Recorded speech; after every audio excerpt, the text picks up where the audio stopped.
Some stories don't begin with a kiss. They begin with a hug, one that lingers just a second too long, long enough to make you question everything you thought you knew. That was the moment everything changed between me and Caleb, my stepbrother. But before I get there, you need to know how we got here.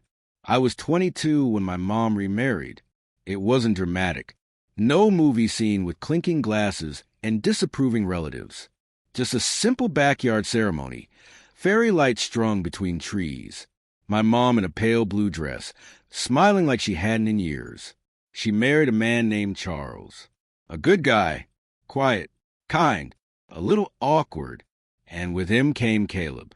Tall, sharp-jawed, the kind of person who says very little but somehow hears everything. He was 24, a little older, a lot cooler, and technically my new brother. We weren't close at first. I mean, what do you say to someone who just became part of your family by default? But he wasn't cold. He just watched. And when he did speak, it was always something that made me pause. Like he was peeling back layers without even trying. The first time we really talked was late that summer. The wedding was over. The house was quiet. Mom and Charles had gone away for the weekend, and it was just Caleb and me in the house. I was in the kitchen making tea. He walked in, shirtless, towel slung around his neck. I pretended not to notice the way his sweatpants hung low on his hips. I failed. "You always up this early?" he asked, voice low and raspy. "Can't sleep?" I said. "You?" He shrugged. "Same." He sat across from me, sipped from my mug without asking, made a face. "Too sweet. Don't steal if you can't handle it." I smirked. He smiled barely, but it lingered longer than it should have. That morning was the first time I felt it. Not attraction, exactly. Not yet, but the tension. A charge. The kind that makes your skin buzz even when no one's touching you. I pushed it down. We were stepbrothers now, even if it was new, even if there was no blood. I told myself it meant nothing. Fast forward a few weeks. Mom and Charles decided to rent a cabin for the fall. A family getaway. Bonding, she called it.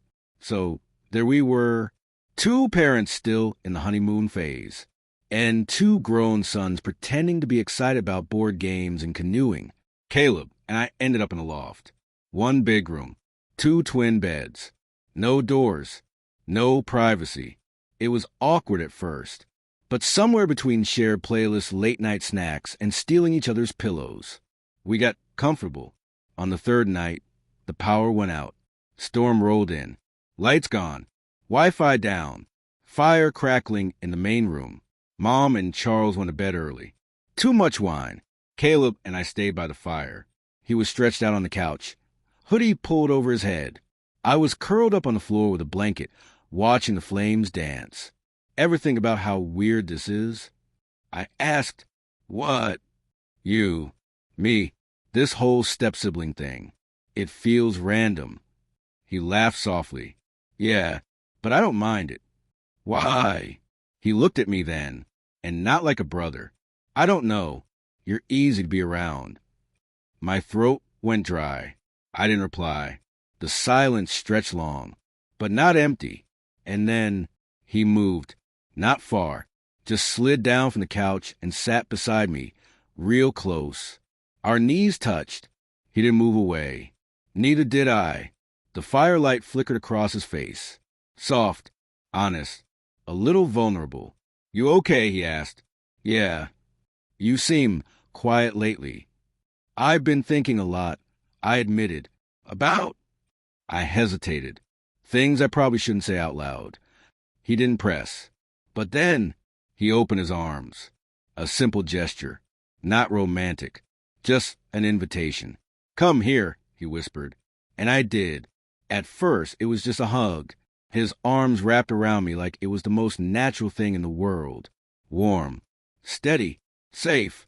But then he didn't let go. Not right away. And neither did I. His chin rested on my shoulder. Our bodies pressed a little closer. The fire popped softly in the background.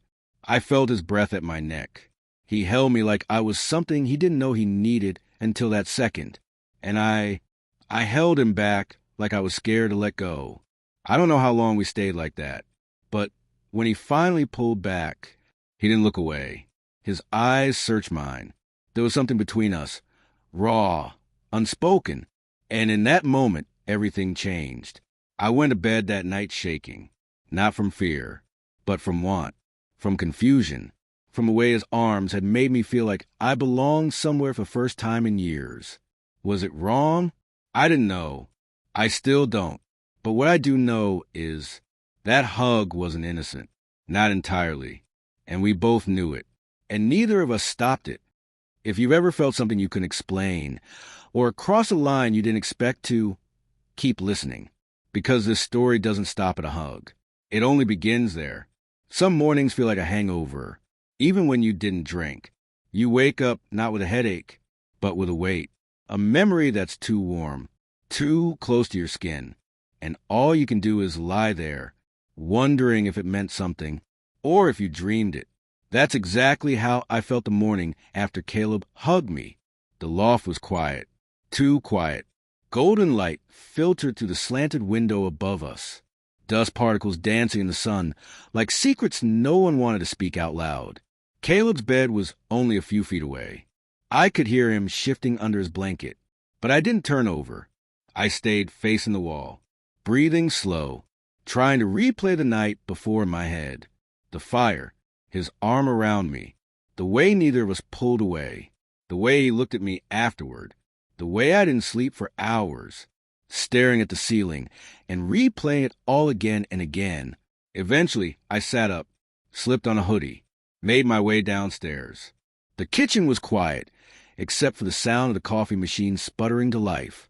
I leaned against the counter, my fingers tapping nervously on the tile. What was I supposed to do? Say something? Act normal? I didn't even know what normal was anymore.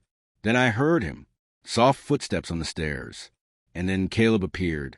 Messy hair, sleep still in his eyes, hoodie half-zipped. He didn't speak right away, just moved to the cabinet, pulled out 2 mugs. No tension, no awkwardness, but definitely a weight in the air. "Sleep okay?" he asked casually. I looked at him, studying his face, trying to find some crack, some clue. Not really, I said honestly. He glanced over. Me neither. And then he smiled. Small, genuine, like we were in on a secret no one else knew. We sat on the porch with our coffee. The woods stretched out ahead, all orange and red and gold. Birds flitted between branches. Somewhere in the distance, water lapped against the lake. It should have felt peaceful, but my chest was a storm. I wanted to say something, to ask him what last night meant. But instead, "You remember that hug?" Caleb blinked. Yeah. He didn't pretend he didn't. Didn't make a joke. Didn't brush it off. Did it feel weird? I asked. He looked at me, his jaw tightening just slightly. "No, not weird," he said softly. "Unexpected, maybe, but not wrong." I exhaled, because that's exactly how I felt. Like the ground under me had shifted, but not in a bad way. Just in a way that made me question where we stood. "Same," I said. He turned to me, resting his elbow on the porch railing. "You ever think maybe this whole stepbrother thing is just a label?" I stared at him. He wasn't teasing. He wasn't trying to provoke anything. He was just telling the truth. And it hit me like a soft punch to the chest. That afternoon, we went hiking with our parents. Tried to act normal. I cracked jokes. He kept his distance, mostly. But every time I glanced at him, I caught him looking first. And when we stopped at the overlook, with the trees stretching out for miles, he stood next to me, close enough that our hands almost touched. He didn't move away. Neither did I. Again, that night, back at the cabin, we played a dumb board game with Mom and Charles. Laughed, drank wine, pretended nothing had changed. But every time our eyes met, it was there, the electricity, the memory of his arms around me, the echo of something unspoken. After everyone went to bed, I stayed up. I found myself back by the fireplace, alone. No flames this time, just the glow of the moon through the window. And then I heard his footsteps again, soft, familiar, Caleb stepped into the room and sat next to me on the floor. For a while, neither of us spoke. Then he said quietly, "I don't think that hug was just a hug." I turned to him, our faces inches apart. "I know," I whispered, and for the second time, he reached out, but this time he didn't hug me. He brushed a strand of hair from my forehead, his fingers trailing down to my jaw, and I let him. We didn't kiss. Not yet, but we didn't move apart either. We stayed like that, facing each other, breathing the same air, hearts beating too loud in the silence. And I knew then, this wasn't just curiosity, or confusion, or some fleeting moment in a cabin. This was something real, something dangerous, and maybe beautiful. That night, I didn't sleep, but not from guilt, from hope. Some touches don't need fireworks, just skin, and silence, and the kind of electricity that burns low, but deep. That night, in the dark, Caleb touched my hand, and it shattered everything I thought I had under control. It was the fourth night at the cabin. Dinner had been quiet. Mom and Charles were too tired from hiking to stay up. They turned in early, leaving us alone in the dim-lit living room. We didn't talk much that evening. There was something different in the air, a kind of awareness, like both of us were waiting, but for what, neither could say. I sat on the floor by the fireplace again, blanket over my shoulders, knees drawn in. Caleb sat behind me, on the couch, one leg dangling over the armrest, the other pulled up casually. He wasn't watching TV, wasn't on his phone, just watching me, quietly. The room was lit only by the soft amber glow from the lamp in the corner. Shadows danced across the walls. I didn't speak. I couldn't. My throat felt tight for no reason I could explain. Then, without a word, he slipped off the couch and lowered himself next to me. Close. Too close. We didn't look at each other. Just sat there, shoulder to shoulder. I could feel the warmth of his body radiating to the fabric of our hoodies. I don't know how long we stayed like that. Maybe minutes. Maybe hours. Time wasn't moving normally. Then, it happened. He shifted slightly, his hand brushing against mine on the blanket. Not a full touch. Not intentional. At least, it seemed unintentional. But I didn't move. Neither did he. Our pinkies touched. Then slowly, deliberately, his fingers slipped over mine. Not forceful. Not questioning. Just there. I looked down at our hands. Then up at him. His eyes were already on me. He didn't say anything. Didn't smirk. Didn't pretend it was a mistake. He just held my gaze. Calm. Steady. Waiting. I could feel my pulse in my throat. I didn't move away. I turned my palm upward. Let him interlace his fingers with mine. And just like that, we were holding hands. In silence. In the dark. In a cabin where the only sounds were the wind outside and my own heartbeat. I whispered, almost afraid of the sound of my own voice. "This is dangerous." He nodded. "Yeah, but I don't want to stop." His voice dropped lower. "You don't have to." My breath hitched. It wasn't a confession, wasn't a declaration of love, but it was something real. His thumb moved slowly across the back of my hand, gentle, absent-minded, like he was memorizing the way I felt. It wasn't sexual. It wasn't lust. It was intimacy. The kind I didn't know I'd been starving for. After a long silence, I said, "Does this freak you out?" Caleb looked forward, not at me. "A little," he admitted, "but not for the reasons you think." "Then why?" He turned to me, eyes searching. "Because I don't want it to end up being a phase." I froze. "What makes you think it is?" He looked down. "I don't know. Because people don't talk about this kind of thing. Two guys who become stepbrothers out of nowhere, and then feel something." He paused. "I've never wanted to be someone's mistake." I swallowed hard. That hit deeper than I expected. I leaned my head on his shoulder, and he didn't move. Just let me rest there, still holding my hand. We stayed like that for a long time. No more words. His breathing slowed. So did mine. And at some point, I realized I didn't feel guilty. Not even a little. I just felt safe. That night, back in the loft, we didn't speak as we got ready for bed. We both climbed into our twin beds, facing opposite walls. But as the silence stretched, I whispered, "Good night, Caleb." He replied after a beat, "Good night. I'm glad you didn't let go." And I smiled into the dark, because for once, neither did I. Some lines are drawn clearly. Others fade slowly, smudged by closeness. Shared glances, soft touches, the kind of intimacy that starts in the quiet places where no one else is looking. That's what happened between Caleb and me. The line blurred, and once it did, there was no going back. The cabin trip was nearly over. Just one more night before we all packed up and drove back home. Back to real life. Back to the spaces where feelings like these weren't supposed to exist. But that final day, something changed. It started simple. We went canoeing with Mom and Charles. Standard bonding stuff. But Caleb and I ended up in the same canoe. Just us, out on the lake. The water's still and deep. At first, we joked around, splashed water, argued about who was steering better. But somewhere mid-lake, we got quiet. The trees surrounded us in a golden wall of silence. The sun was warm on our skin. And then he said, "You've been in my head all day." I turned to him. "What do you mean?" "I mean," he hesitated. "I keep wondering what this means for you.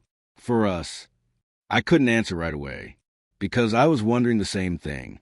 All I could say was, "I don't have a map for this." He nodded. "Me neither." He put the paddle down for a moment, and we drifted. The canoe floated in stillness. Just the two of us, surrounded by open water and 1,000 questions. Then he reached over, took my hand again, right there in the boat. No one could see, but it didn't matter. It wasn't a secret in that moment. It was just ours. That night, back at the cabin, something hung in the air, like everything was about to tip forward. We helped Charles pack up the grill, brought in leftovers, folded chairs. Mom was busy organizing the fridge and singing under her breath. Caleb and I barely spoke, but we were orbiting each other, drawn closer with every minute. I knew he felt it too. You could see it in his eyes. That quiet ache, that question hanging between us like a hell breath. When it was finally dark and the parents went to bed, we both lingered by the fire again. Like always, like gravity. Only this time, I wasn't sitting across from him. I sat beside him. Our knees touched, and we didn't move away. Caleb spoke first. "When we go back home, what happens to this?" I looked at him. The hug? The hand holding? He gave me a look. "You know it's more than that now." I nodded. "Yeah. I don't want to pretend it didn't happen." "Neither do I." He exhaled, then whispered, "I don't care what people think. I just want to be close to you, however that's allowed to look." And that's when I leaned my head against his shoulder, closed my eyes, and said the truth. "I don't want a label. I just want you." There was a silence after that, but not awkward, just full of all the things we were too scared to name. We went up to the loft, brushed our teeth in silence, changed into sleepwear, each in our own bed. But then he spoke. "I don't want to sleep apart tonight." I looked up from under my blanket. "What do you mean?" "I mean, I just want to be next to you." My heart was racing. He wasn't asking for sex. There was no heat in his voice, just longing, closeness, warmth. I pulled back the blanket, and he crossed the small gap between our beds, slipped in beside me, fully clothed, hoodie and all. And just like that, we were lying together, facing each other, so close, we didn't speak. His hand slid gently to my waist. Mine rested over his chest. And in the dark, our foreheads touched. That's when I whispered, "Are we crossing the line?" He said back, "I think we already did." And then he kissed me. It wasn't rough, wasn't fast. It wasn't even bold. It was gentle, curious, sweet, like he was asking a question, not making a statement. And my answer was in the way I kissed him back. When we pulled apart, I was breathing hard. My heart was shaking, but my soul felt calm, because suddenly everything made sense. That night, we fell asleep like that, in each other's arms. And I didn't feel guilt, or fear, or shame. I felt safe, and wanted, and home. Some dreams stay with you, not because they're wild, but because they feel too real, too honest, like your mind showed you a truth your heart wasn't ready to say out loud. When Caleb told me what he dreamed, everything shifted again, and I wasn't ready for how much it would mean to me. We were back home. The cabin was behind us. The silence of the woods replaced with the hum of the city. But something didn't feel the same. We weren't pretending anymore. Not entirely. Not after that kiss. Not after falling asleep in each other's arms. But we hadn't talked about it either. We hadn't labeled it. Hadn't told anyone. We hadn't even said the word feelings. It just lingered, like a melody stuck in both our heads. Days passed. We were back to our routines. Classes, part-time jobs, even dinners with the family. But under all of it was a new tension, the kind that made every glance feel louder, every touch heavier. And then came the night he told me. It was late. I had just come back from a friend's birthday dinner, tired, buzzed on cheap wine and too much sugar. I opened the front door and found him in the kitchen, sweatpants, hoodie, barefoot, leaning against the counter, eating cereal like a kid at midnight. He looked up and smirked. "You look like you fought a cake and lost." I laughed. It was red velvet. I didn't stand a chance. He poured me a bowl. No words exchanged, just that unspoken language we were learning to speak fluently. We sat across from each other at the kitchen island, spooning cereal in silence, until he said, quietly, "I had a dream about you last night." I froze. Heart stuttered. Fingers wrapped tighter around the spoon. "What kind of dream?" I asked carefully. He didn't flinch, didn't joke. He just said, "You were standing in the rain, outside our old cabin, and I walked up behind you, wrapped my arms around you, and you leaned back into me like it was the only place you'd ever felt safe." His voice dropped softer. "And then you turned around and kissed me, like you knew it was always supposed to be me." I didn't speak, because there was nothing to say. It was just beautiful, raw, unfiltered. I hadn't realized how much I needed to hear something like that until he said it. He looked up, his voice steadier now. "I woke up and I missed you." I swallowed. "You were just down the hall." He smiled.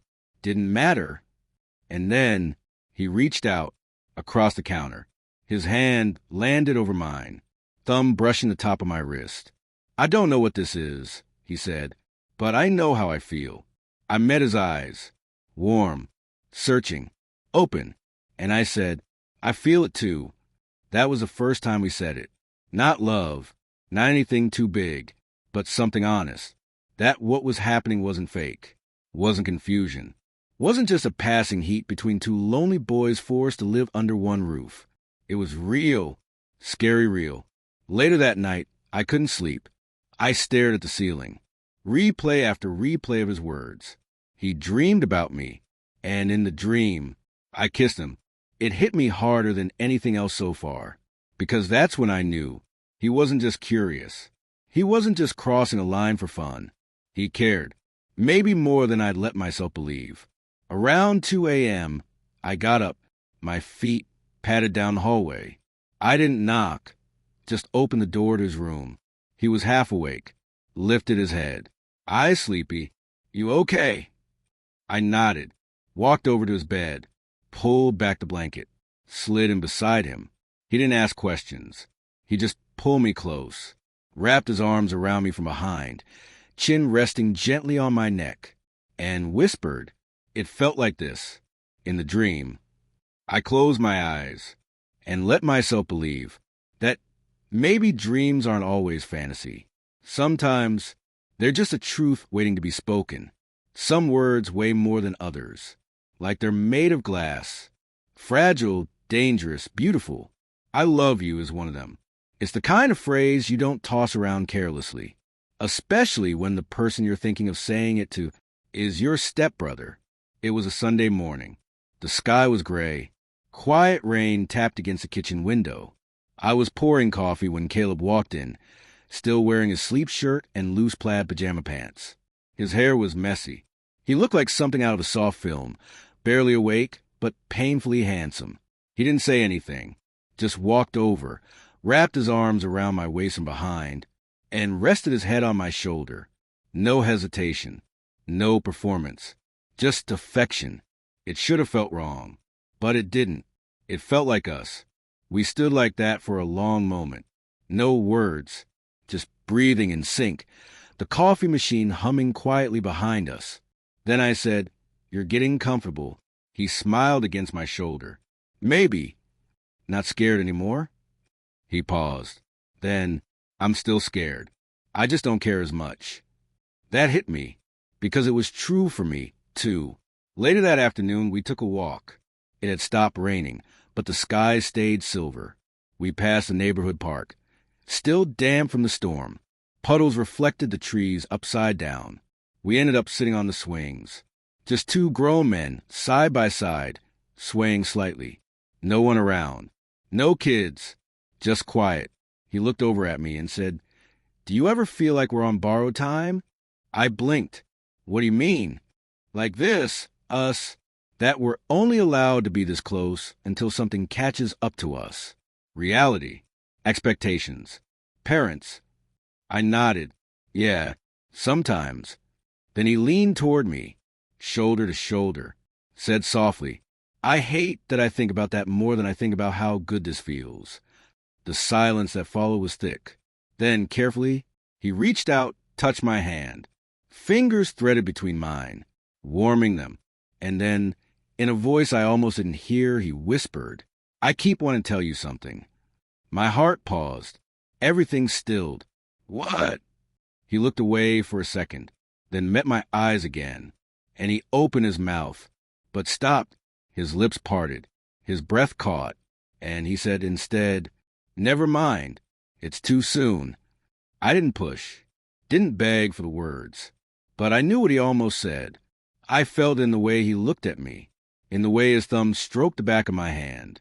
He almost said, "I love you," and strangely, I wasn't scared hearing it. I was scared of needing it. That night, we stayed in. Movie night. Blankets. Dim lights. We didn't kiss. We didn't even cuddle. We just lay side by side on the couch. My head on his thigh. His hand brushing gently through my hair.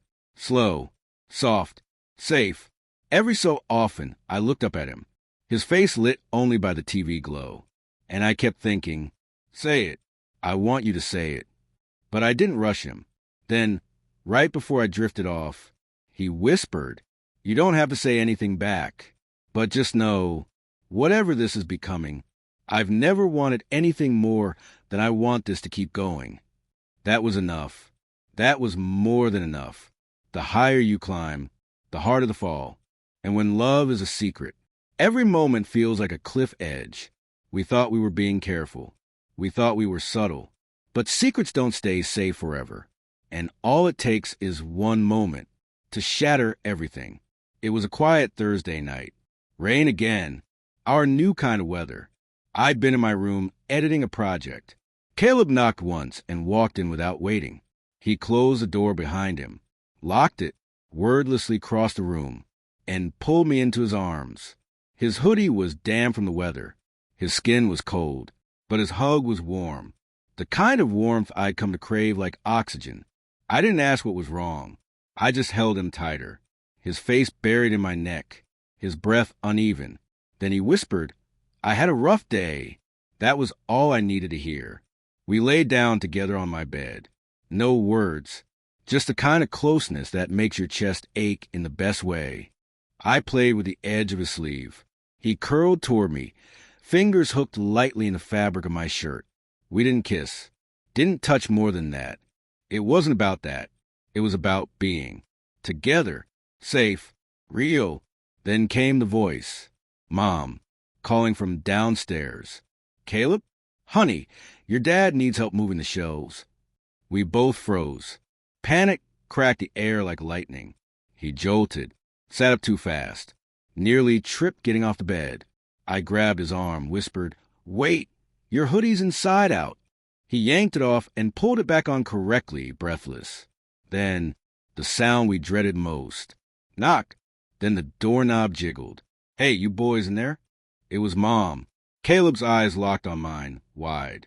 I darted for the door, unlocked it just as she pushed it open. She stood there, holding a laundry basket, mid-step. Her eyes flicked around the room, to the unmade bed, to the 2 mugs on the desk, to Caleb, flushed and breathing shallow. I spoke first. "Hey!" He just came to borrow my speaker. Didn't want to wake me later. "A beat." She stared for a second too long, then smiled tightly. "Okay," she said. "Well, Charles is waiting." She turned and walked away. The silence afterward was unbearable. Caleb looked at me, his face pale. "She knows." I shook my head. "She suspects." "There's a difference." He paced, hands in his hair. "This was stupid. We've been stupid." "Caleb." He looked at me, eyes burning. "What if we ruin everything? What if they find out? What if they throw me out?" I stood, grabbed his hand. "Then we fight for it. If it's real, we fight." He didn't reply, just pulled me into a fierce hug. "I don't want to lose you," he whispered. "You won't." But something had shifted. The bubble had popped. Reality was knocking louder now, and it made every breath we took together feel heavier.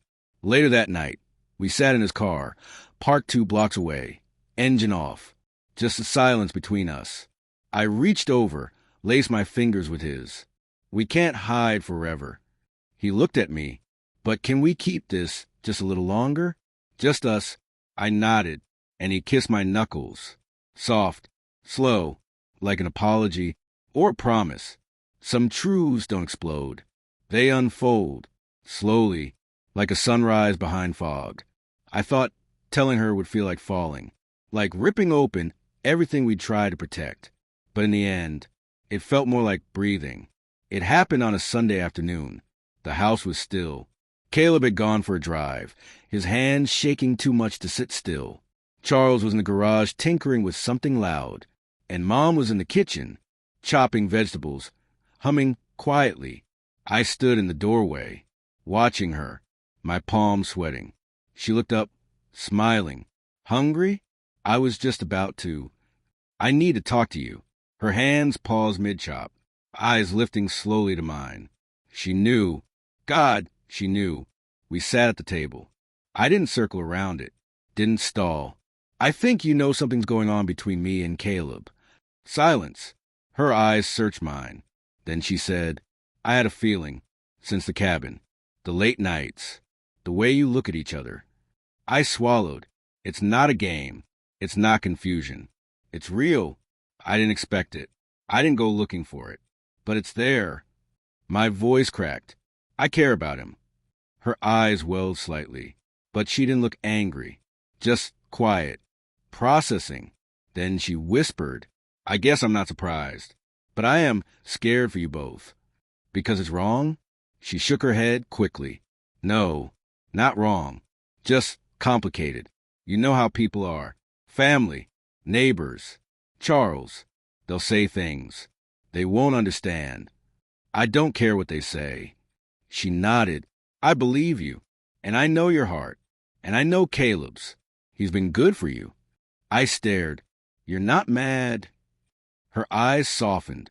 "I'm your mother. I'd rather have a son who loves with honesty than one who hides with shame." I couldn't hold back the tears. They came fast, unexpected, cleansing. She reached across the table and held my hand. "You'll have to go slow. Figure out what this means in the real world. But I'm here. I'm not going anywhere." And in that moment, I felt lighter than I had in weeks. When Caleb got back, I was sitting on the porch. He parked, walked up to me. Tense. "I saw your text. What happened?" I stood, smiling through wet eyes. I told her. He froze. "And she's not mad. She's scared, but she's with us." His eyes flooded with disbelief. Then he pulled me into him, tighter than he ever had before. hands shaking. That night, we didn't sneak. We didn't whisper. We lay in the same bed, doors unlocked, hearts unguarded. And he looked at me like he was seeing home for the first time. A few weeks later, we told Charles. That conversation was harder, longer, more silence than words. But he came around. Eventually, he said one sentence that I'll never forget. I don't get it, but I don't have to. As long as you're good to each other, that's all that matters. Now, months later, we still live under the same roof. Still get looks when we say we're stepbrothers and together. Still navigate weird dinners and awkward family gatherings. But we don't hide. And the love? It's still there. Stronger than ever. Because we let it breathe. Let it be seen. And every so often, when he hugs me from behind in the kitchen, when his hand finds mine under the table, when he brushes a kiss to my forehead before bed, I remember that first night by the fireplace. The hug. The unspoken. And I think to myself, I'm glad I didn't stop him.